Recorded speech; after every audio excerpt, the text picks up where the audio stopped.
MLH runs the largest network of early career tech talent in the world. We help developers gather and get hands-on with the technologies that they'll actually use when they enter industry. Hackathons are such a good breeding ground for future founders because it's students who are solving for their own problems. They're scrappy, they're intuitive, they're resourceful, they're collaborative, and that's really what we're looking for in the next generation of founders. A hackathon is a lot like a super compressed version of what it's really like to be a software engineer, collaborating with other people in a real environment that's dynamic and interesting and unconstrained by the things that we have in the classroom. Anyone who does pitching can use our platform to improve their presentations. It sees how your audience react to whatever you say, and we make a final score which shows that you had this much engagement and here's your areas to improve.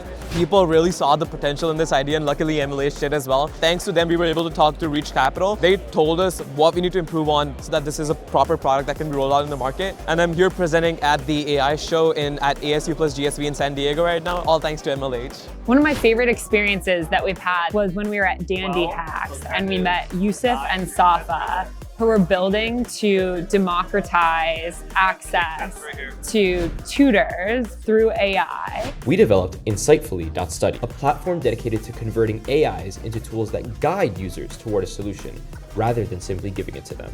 It'll analyze any solution that you have had so far, as well as the problem statement, and generate a few guiding questions to help direct you. We ended up connecting with them after the hackathon, and they actually spent some time over winter break working with one of our portfolio companies.